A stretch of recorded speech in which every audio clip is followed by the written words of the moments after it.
Welcome back. Today I will show you a biography, comedy, drama film from 2011, titled The Intouchables. Spoilers ahead. Watch out and take care. One late night in Paris, Driss is driving his employer Philippe through the city.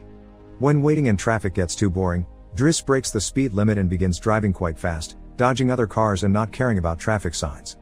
This causes the police to go after him, and Driss bets €100 that he can lose them, but after driving under a bridge, the cops catch up by ambushing them from both sides. Driss doesn't look too worried though, and this time, he bets €200 that he can get them an escort. The cops make him leave the car and he starts acting then, behaving offendedly and telling them Philippe can't move and he was taking him to the hospital. The officers find proof of this when they find the wheelchair in the truck and, when approaching Philippe, they see him convulsing, which is also an act. Seeing as it's an emergency, the cops forgive Driss for breaking the speed limit and offer themselves as escorts on his way to the hospital. To celebrate winning the bet, Driss plays September by Earth, Wind and Fire, and when they arrive at their destination, he shares a smoke with Philippe as soon as the cops are gone. Driss promises he'll handle it and drives them away just before the hospital staff could find them. This friendship began many months ago. Philippe and his assistant Magalie are holding interviews to find a new caretaker for him, but it isn't going too well, because all applicants have very standard or awkward answers to their interview questions. But they're suddenly surprised when Driss storms in, ignoring the fact it isn't his turn quite yet, because he only wants some papers to be signed saying they won't hire him so he can get the unemployment benefits. He's blunt and a little rude, even hitting on Magalie, but Philippe finds him amusing and asks him to come back the next day for his signed papers.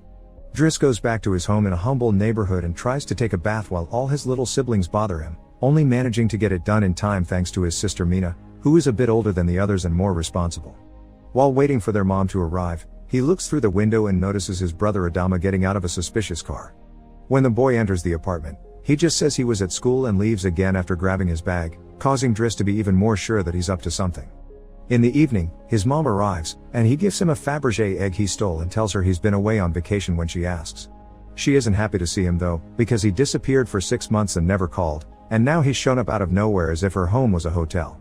As she's absolutely done with all his lies and she has other children she has to take care of, she kicks him out and tells him not to come back. Driss spends the night having a smoke and some snacks with some neighborhood friends. The next day, Driss goes back to Philippe's house for his papers, and he's received by the housekeeper Yvonne, who shows him around the place and tells him about Philippe's daily routine. She also shows him the room he would get for himself with his very own bathroom. Driss can't help staring at the bathtub before he's dragged to see Philippe, who offers the signed sheet of paper but also a job opportunity. Driss accepts the 1-month trial, and Philippe tells him he bets he won't last 2 weeks. After bringing his things to his room, Driss is taught how to take care of Philippe. He must learn how to keep his legs stimulated, how to put him in the wheelchair, how to help him shower and change his clothes. Things get awkward when Driss discovers he must put on him some high stockings and even clean his butt after Philippe uses the bathroom, but no matter how much he complains and says he won't do those chores, he ends up accepting them as part of his job. Later in the evening, while he's enjoying a snack on the roof, he's interrupted by Philippe's daughter Elisa and her boyfriend Bastien, who are looking for a private place to make out, and he kicks them both out after refusing to share his beer. Driss quickly gets used to the daily routine with Philippe, even if at first he does make some mistakes he learns from, like handing the phone to Philippe instead of putting it on his ear or forgetting the baby monitor while having a bath. He also learns to organize his mail in different folders, most of the letters he opens for Philippe, but there's a series of private ones he isn't allowed to look at. When he finds a flyer promoting female escorts, he decides to start a file just for those instead of throwing them in the trash as Philippe says. It's not all work in this new life though. Driss still makes sure to have a good time, he keeps trying to hit on Magalie to no avail, and sometimes calls escorts to join him in bed. One morning, after Yvonne comes to his room to scold him for being late, she finds some dangerous weapons in his bag, but she doesn't comment on them yet. Driss' work today is to drive Philippe around, but he refuses to put him in the back of a van as if he was cargo, so instead, he takes him on one of the fancy cars that don't see much use. Philippe, who first thinks this isn't suitable and says they should be pragmatic, is soon getting excited at the idea of a faster, less boring ride, although Yvonne still disapproves. When they try to leave the building, there's a neighbor parked at their entrance, ignoring the sign on the door that says it's forbidden. Driss wastes no time and goes after the guy, grabbing him by the front of his shirt and threatening him until he moves the car. Philippe is impressed by his actions, but Yvonne, once again, disapproves. The pair goes to a museum, where Philippe is planning to buy a piece of artwork that Driss considers not worth the money because it's just a red blotch on the canvas. Afterward, Philippe meets with a relative of his, who tells him everyone is worried about Driss since he can be violent. He's also discovered he has a criminal record, but Philippe doesn't care, he appreciates Driss because he doesn't pity him and doesn't mind joking around with him. After another failed attempt at hitting on Magalie, Driss has dinner with Yvonne in the kitchen while listening to Philippe dictate a letter to Magalie. Claiming it's a private conversation, Yvonne turns off the baby monitor and proceeds to explain what's going on. Philippe is pen pals with a woman called Eleanor. Those are the letters he didn't let Driss open. But he's never met Eleanor in person. Their relationship is purely epistolary. Speaking of love, Driss teases Yvonne for the looks the gardener gives her all the time before going to bed. He's trying to sleep when he hears some weird sounds coming from the baby monitor. Philippe is having trouble breathing. Not being capable to ignore him even if he tries, Driss goes to his room and gently guides him through the attack with soothing words and a wet cloth to wipe his face. Philippe eventually falls asleep, only to wake up again moments later, saying he needs air. This time Driss doesn't hesitate. He puts Philippe on the wheelchair, covers him with blankets, and takes him out for a stroll by the river. This is the first time Philippe has seen Paris at night in a long time, and now he's more relaxed. He explains to Driss that the medicine can only do so much and he sometimes experiences phantom pain. When they see some girls walking by, Philippe also confesses he isn't capable of pleasuring a woman because of his situation, but he still can enjoy some satisfaction when he gets his ears massaged because they are sensitive zones. When the phantom pain threatens to appear again, Driss shares one of his joints with Philippe, who is skeptical at first but ends up loving it. Afterward, they go to a restaurant, where they joke around while sharing a meal, and Philippe decides to share more of his story. He met his wife when they were students, and shortly after they got married, she had 5 miscarriages and was diagnosed with an incurable, terminal illness. That's when they adopted Elisa. Philippe has always loved competitions, extreme sports, and speed, and a paraglider gave him that.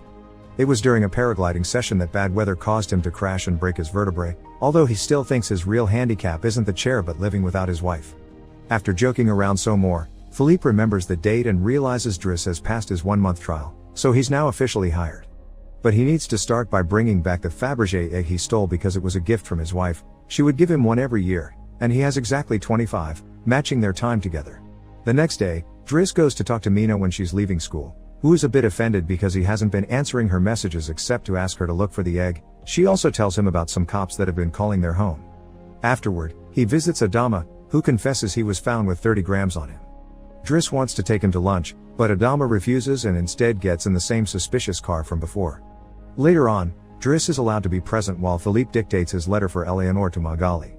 He thinks this purple prose is very boring and that Philippe should be more direct. He's also baffled to hear that this has been going on for 6 months and they never exchanged pictures.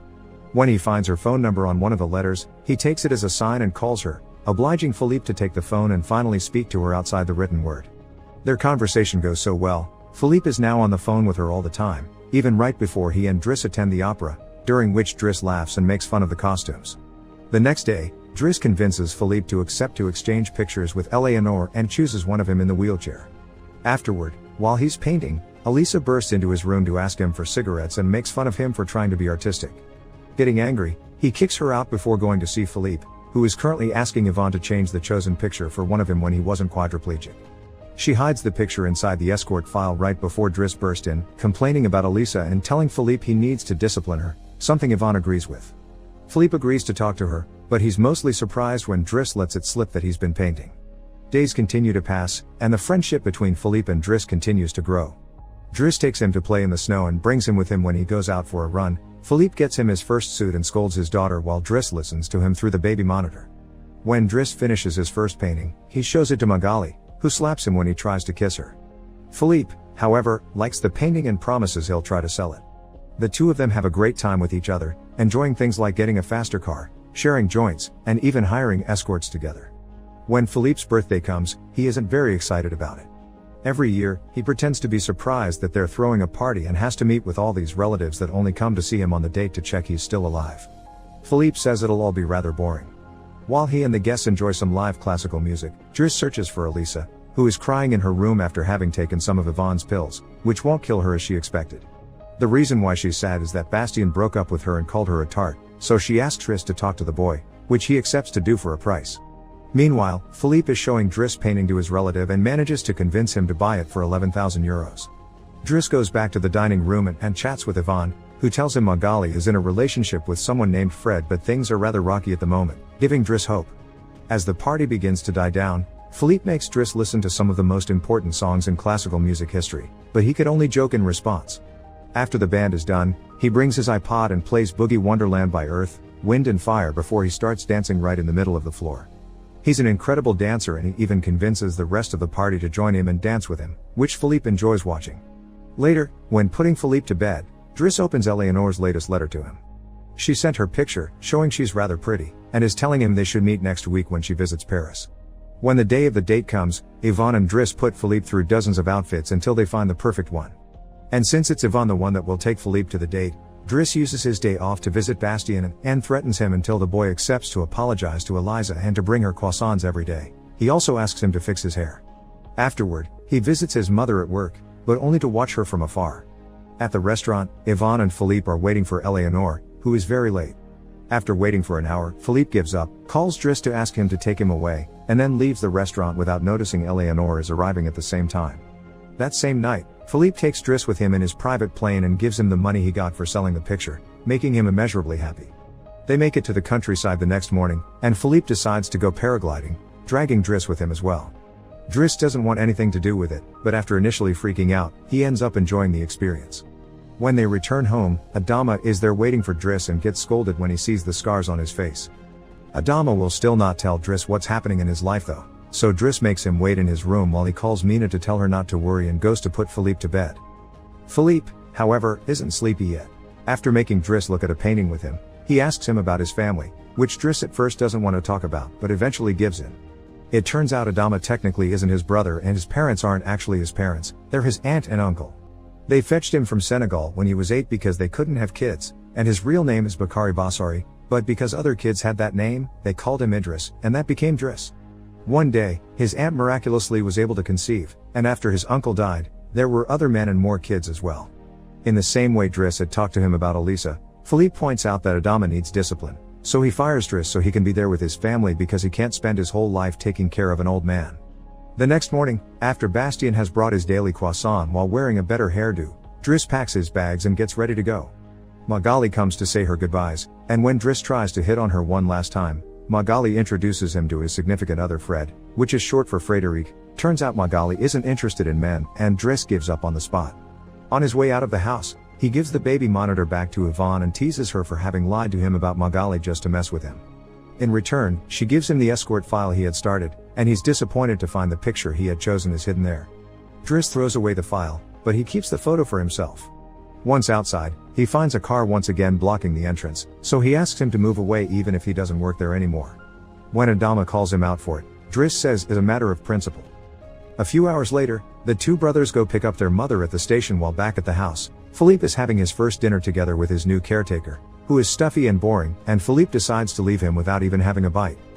Since Yvonne is out on a date with the gardener, nobody is there to scold him for it.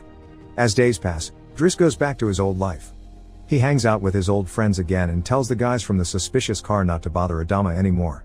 When he goes to an interview he doesn't have enough experience for, he manages to win over the employer by calling himself pragmatic and using all the art knowledge he acquired while working for Philippe. This lands him a job as a driver. Philippe continues to dislike his new caretaker and is in a constant bad mood. One night, he refuses anyone in the house to help him with his phantom pain, so Yvonne calls Driss and asks him to come over. That's how they find themselves in the situation from the beginning, with the cops chasing after them first and escorting them to the hospital later. After that little adventure, Driss drives Philippe to the coast, and the sight of the sea helps Philippe calm down. Sometime later, Driss takes care of Philippe's overgrown beard before taking him to a restaurant for lunch, but he doesn't stay, because someone else will be making Philippe company today. Driss wishes him luck and finally gives him back his egg before leaving, and Philippe starts worrying about being alone until he sees who his date is, Eleanor, who is delighted to see him and doesn't mind the chair at all.